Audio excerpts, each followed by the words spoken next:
नमस्कार. आज आपण शिकणार आहोत प्रॅक्टिस सेट 15. यामध्ये आपल्याला कॉमन फ्रॅक्शनचं रूपांतर डेसिमल फ्रॅक्शनमध्ये करायचं आहे. म्हणजेच convert the common fraction into decimal fraction. प्रश्न पहिला दिलेला आहे, write the proper number in the empty boxes. या बॉक्सेसमध्ये योग्य अशी संख्या लिहायची आहे आपल्याला. पहिलं उदाहरण आहे 3/5. आता 3/5 हा कॉमन फ्रॅक्शन आहे. याचा रूपांतर आपण डेसिमल फ्रॅक्शन मध्ये करणार आहोत. 3/5 इज इक्वल टू 3/5 इंटू, इथे अंशामध्ये आणि छेदामध्ये बॉक्स दिलेले आहेत. न्यूमरेटर आणि डिनॉमिनेटर मध्ये आपल्याला एक संख्या लिहायची आहे. इकडे आपल्याला पुन्हा एक बॉक्स दिलेला आहे आणि छेदामध्ये डिनॉमिनेटर मध्ये 10 लिहिलेले आहेत आणि इथे आपल्याला फ्रॅक्शन द्यायचं आहे. आता या पूर्ण उदाहरणाचं नीट निरीक्षण करा. इथे डिनॉमिनेटर मध्ये 5 आहे, डिनॉमिनेटर 5 आहे. इकडे 5 इंटू बॉक्स आहे आणि इथे 10 लिहिलेले आहेत, 10 आहेत. मग आता 5 ने कितीला मल्टिप्लाय केल्यानंतर उत्तर 10 येतं ते आपल्याला शोधायचं आहे. मग 5चं टेबल जर तुम्ही लक्षात ठेवलं तर 5च्या टेबलमध्ये 5ला 2 ने मल्टिप्लाय केलं, 2 ने मल्टिप्लाय केलं तर उत्तर किती येतं 10. म्हणून इथे आपलं उत्तर लिहिणार आहोत आपण 2. म्हणजे 5 इंटू 2 इज इक्वल टू 10. मग हे करताना कॉमन फ्रॅक्शनचं रूपांतर डेसिमल फ्रॅक्शनमध्ये करताना आपण एक नियम लक्षात ठेवायचा आहे की डिनॉमिनेटरला किंवा न्यूमरेटरला जेवढ्या अंकाने आपण गुणणार आहोत तेवढ्याच अंकाने वरच्या संख्येला किंवा खालच्या संख्येला गुणायचं आहे. म्हणजे इथे छेदामध्ये डिनॉमिनेटरला आपण 2 ने गुणलेला आहे, म्हणून इथे सुद्धा आपण वर 2 ने गुणणार आहोत. मग आता यांचा गुणाकार, यांचं मल्टिप्लिकेशन किती येणार, 2 इंटू 3 इंटू 2 6. आता इथे आपल्याला आणखी एक वेगळा कॉमन फ्रॅक्शन मिळाला आहे, तो म्हणजे 6/10. आता ह्याचं डेसिमल फ्रॅक्शनमध्ये रूपांतर करताना तुम्हाला गेल्या वर्षी शिकवलेलं होतं की 10 छेदामध्ये 10 आहेत, 10 आहेत. 10 वर एकच पॉइंट आहे, एकच शून्य आहे आणि म्हणून 6 हा अंक लिहिल्यानंतर इथे हा एकच अंक लिहायचा आहे, 1 0 1 अंक आणि मग पॉइंट द्यायचा. म्हणजे राईट पासून लेफ्टला यायचं, राईट टू लेफ्ट यायचं आणि इथे 1 0 आहे म्हणून एकाच अंकाला पॉइंट देऊन एक अंक सोडून पॉइंट दिला आणि इथे काहीच नाही आहे म्हणून इथे 0 लिहिला. म्हणजेच 3/5चं आपण या कॉमन फ्रॅक्शनचं आपण रूपांतर केलेलं आहे 0.6 या डेसिमल फ्रॅक्शनमध्ये. अशाच प्रकारे आपण दुसरं एक उदाहरण शिकणार आहोत 25/8. आता 25/8ला इथे आपल्याला 8 इंटू 125 ने गुणलेलं आहे. म्हणजे या न्यूमरेटरला 125 ने मल्टिप्लाय केलेलं आहे.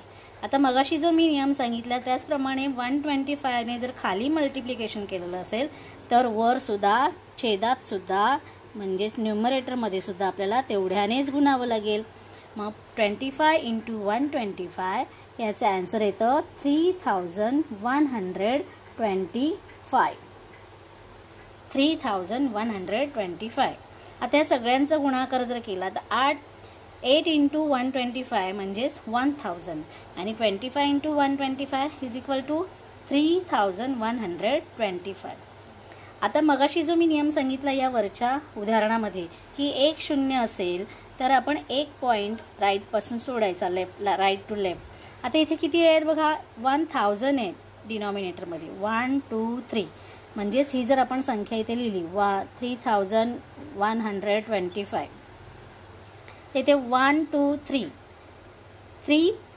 0 आहेत म्हणजे 3 zeros आहेत. त्यामुळे 1 2 3 राईट टू लेफ्ट यायचे आपल्याला आणि इथे 3 0 आहेत म्हणून 1 2 3 3 अंक सोडले आणि इथे हा डेसिमल पॉइंट आपण दिलेला आहे. So my answer is 3.125. Point नंतर, डेसिमल पॉइंट नंतरचे अंक आहेत ते कधीही एकत्र वाचायचे नाहीत. 3.125 असंच वाचायचं आहे, 3.125 वाचायचं नाही. आता यामधलं तिसरं उदाहरण आपण बघणार आहोत 21/2 is equal to 21/2 into numerator आणि डिनॉमिनेटरला फिल इन द ब्लँक्स केलेले आहे आणि box upon 10 is equal to एक बॉक्स आहे. याचं आपण डेसिमल फ्रॅक्शनमध्ये रूपांतर करूया. 21/2 याला 21/2 इकडे नीट लक्ष द्यायचे. ते खाली कोणती संख्या दिलेली आहे? 10 दिलेली आहे. म्हणजे 2चं रूपांतर इथे या डिनॉमिनेटरचं कन्व्हर्शन 10मध्ये केलेलं आहे. म्हणजेच 2चं आन्सर 10 येण्यासाठी 2ने कितीला मल्टिप्लिकेशन करावं लागेल, कितीने मल्टिप्लाय करावं लागेल, तर याचं उत्तर येणार 5. मग आता मगाच्या नियमाप्रमाणे जर डिनॉमिनेटरला 5ने गुणलं तर न्यूमरेटरला सुद्धा आपण 5ने गुणलं पाहिजे, मल्टिप्लाय केलं पाहिजे. मग आता 21 × 5 जसं 2 × 5 10 आलं तसं 21 × 5 आन्सर येणार 105. मग आता इथे मगाशी सांगितल्याप्रमाणे हे आन्सर आपण इथे लिहून घेऊया. आणि मगाशी मी सांगितलं त्याप्रमाणे इथे एकच शून्य, एक शून्य म्हणजे उत्तरामध्ये डेसिमल पॉईंट किती येणार? एकच येणार. आणि राईट टू लेफ्ट 1 0 म्हणून इथे डेसिमल पॉईंट देताना सुद्धा एक अंक सोडायचा राईट टू लेफ्ट आणि इथे पॉईंट दिलं म्हणजे माझं आन्सर आलं 21/2चं या कॉमन फ्रॅक्शनचं डेसिमल फ्रॅक्शन झाला 10.5. चौथं उदाहरण आपण बघणार आहोत. 22/40 इज इक्वल टू 11/20. आता इथे तुम्ही नीट निरीक्षण केलं तर याला डिवाइड केलं आहे 2ने. 22 डिवायडेड बाय 2 आन्सर येणार 11. 40 डिवायडेड बाय 2 आन्सर येणार 20. सो हे फ्रॅक्शन तयार झालेलं आहे. हा कॉमन फ्रॅक्शन आहे 11/20. आता याचं रूपांतर काय केलेलं आहे बघा. डिनॉमिनेटरला इथे 5ने गुणलेलं आहे, 5ने मल्टिप्लाय केलेलं आहे. आणि मगाच्या नियमानुसार आपल्याला जर छेदाला किंवा डिनॉमिनेटरला 5ने गुणलं तर वर सुद्धा तीच कृती करायची आपल्याला. इथे 5ने गुणलं म्हणून इथे सुद्धा × 5 लिहिले. मग आता 11 × 5 किती होणार? 55. 20 × 5 100 त्यांनी दिलेलीच आहे. आता आन्सर मी लिहून घेते. आता मगाशी सांगितल्याप्रमाणे 2 शून्य आहेत डिनॉमिनेटरमध्ये. 100 म्हणजे किती आहेत? 2 शून्य. तर हे 2 शून्य असतील तर आपण किती घरं मागे येणार? Right to left 2. 1 2 decimal point इथे द्यायचा आणि इथे काहीच नाही म्हणून इथे लिहिला 0. म्हणजे आपलं उत्तर आलं 0.55. मगाशीच सांगितल्याप्रमाणे डेसिमल पॉईंट नंतरचे अंक आहेत ते एकत्र वाचायचे नाहीत. म्हणजे 0.55 असं बोलायचं नाही, 0.55. प्रॅक्टिस सेट 15 मधला क्वेश्चन 2 आता आपण बघणार आहोत. Convert the common fraction into decimal fraction. इथलं पहिलं उदाहरण बघायचं आहे आपल्याला. 3/4 हा कॉमन फ्रॅक्शन आहे, याचं आपल्याला डेसिमल फ्रॅक्शन करायचं आहे. प्रश्न पहिला जो होता क्वेश्चन 1 तो असाच होता, फक्त तो फिल इन द ब्लँक्समध्ये होता. आता आपल्याला पूर्ण स्टेप्स ज्या आहेत त्या स्वतः करायच्या आहेत. पहिलं उदाहरण आहे 3/4. आता याचं आपल्याला डेसिमल फ्रॅक्शनमध्ये करताना इथे डिनॉमिनेटर म्हणजे छेद जो आहे त्याकडे लक्ष द्यावं लागणार आहे. आता ह्या छेदामध्ये 4 आहे, अंशामध्ये 3 आहे, म्हणजेच न्यूमरेटर 3 आहे, डिनॉमिनेटर 4 आहे.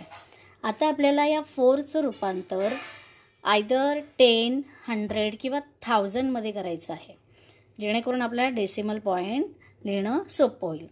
आता 4चं रूपांतर 10 मध्ये करणं अवघड आहे थोडंसं, पण 4चं रूपांतर आपण 100 मध्ये करू शकतो. कसं? तर 4 × 25 जर आपण केले तर त्याचा आन्सर किती येणार? 100. 4 × 25 100. मग आता मी मगाशी नियम सांगितलेला होता की खाली जर आपण 25ने मल्टिप्लाय केलं तर वर सुद्धा आपण तीच कृती करणार आहोत, म्हणून 3 × 25. म्हणजेच याचं उत्तर येणार, याचं मल्टिप्लिकेशन काय येणार? 3 × 25 75.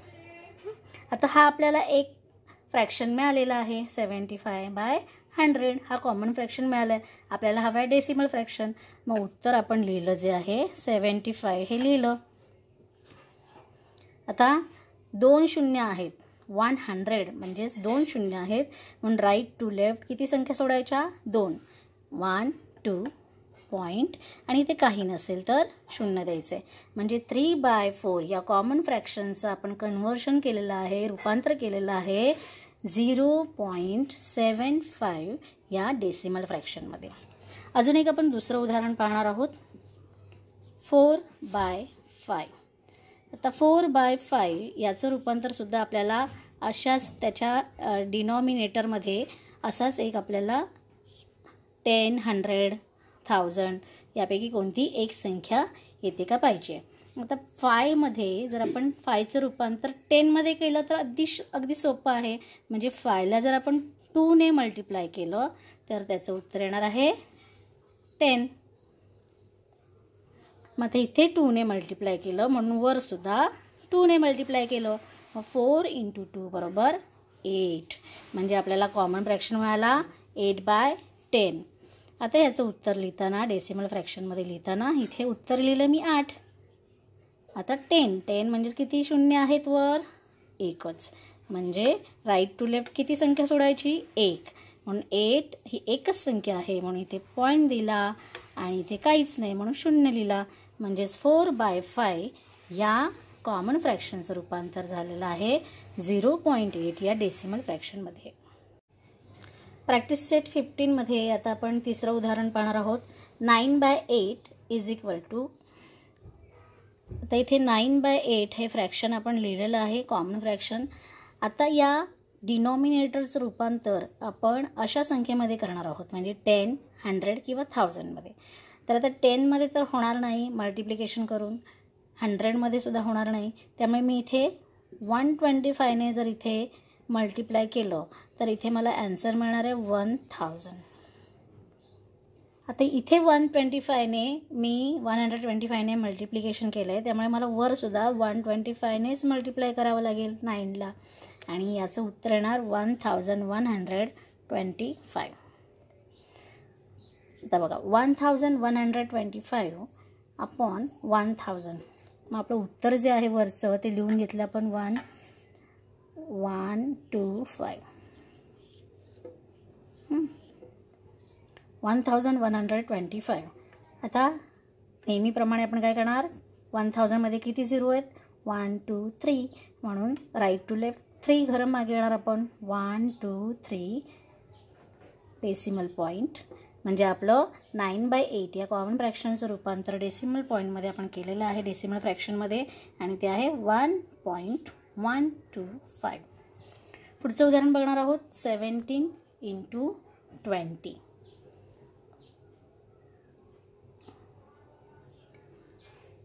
इथे करताना 17 × 20 मग आता आपल्याला 20चं रूपांतर म्हणजे 20चं रूपांतर 100 मध्ये करायचं आहे. ते सोपं आहे 20 × 5 म्हणून ते वर सुद्धा आपण 5 ने गुणलेलं आहे. आता 17 ने 5ला गुणा, उत्तर किती येणार? 85. म्हणजे आन्सर आलं आपलं कॉमन फ्रॅक्शनमध्ये 85 × 100. आता हे आन्सर मी लिहिलं इथे 85. आता 100 म्हणजे 20 म्हणून 12.0. प्रॅक्टिस सेट 15 क्वेश्चन 2 मधलं 5वं उदाहरण आपण बघणार आहोत 36/40. पुन्हा आपण 36 × 40 × करून घेतले. आता ह्या 40चं रूपांतर आपल्याला 10, 100 किंवा 1000 मध्ये करायचं आहे. आता 10 मध्ये होणार नाही, 100 मध्ये सुद्धा होणार नाही. त्यामुळे मी इथे 1000 मध्ये आपल्याला करता येणं शक्य आहे. कसं? तर 40ला आपण 25 ने जर गुणलं 4 × 25 100 आणि हा एक शून्य म्हणजे 1000 झाले. 40ला 25 ने गुणलं तर 1000 होणार आहेत. मग इथे 25 ने 36ला सुद्धा गुणावं लागेल. 36 × 25 आन्सर येतं 900. म्हणजे 900 मी इथे उत्तर लिहिले 900. आता हे 900 उत्तर लिहिलेलं आहे. इथे पॉईंट डिनॉमिनेटरमध्ये 1000 आहेत म्हणजेच किती 1 2 3 शून्य आहेत, झिरोज आहेत म्हणून 1 2 3 अंक सोडले आणि इथे 0 लिहिला. म्हणजे 36/40 या कॉमन फ्रॅक्शनचं कन्व्हर्शन आपण 0.900 या डेसिमल फ्रॅक्शनमध्ये केलेलं आहे. पुढचं उदाहरण आहे 7/25. 7/25 लिहून घेतले. आता इथे सोपं आहे का, कारण 25चं रूपांतर आपल्याला 100मध्ये करता येणं शक्य आहे. मग आता 25चं जर मला 100 करायचं असेल तर 25ला मी 4ने मल्टिप्लाय केले. इथे 4ने केले म्हणून वरसुद्धा 4ने केले. मग 7 × 4 28. म्हणजे ॲन्सर मिळाला मला 28/100. आणि याचं डेसिमल फ्रॅक्शन करण्यासाठी मी 28 लिहिले. आता इथे पॉईंट 100मध्ये 2 झिरोज आहेत, 1 2 म्हणून 1 2 पॉईंट काही नाही म्हणून 0 लिहिलं. म्हणजे 7/25चं कन्व्हर्शन आपण डेसिमल फ्रॅक्शनमध्ये केलेलं आहे 0.28. पुढे आपण बघणार आहोत 19/200. 19/200. आता ह्याचं आपल्याला 200चं 100 करायचं आहे किंवा 200चं 1000 करायचं आहे. 200चं जर 100 केलं तर इथे आपल्याला 19 जे आहे ते ऑड नंबर आहे, त्यामुळे थोडंसं आपल्याला कठीण जाईल. त्यापेक्षा आपण 100ला जर 5ने गुणलो,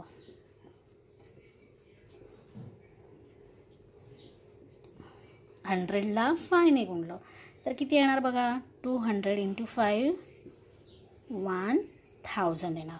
आणि इथे किती येणार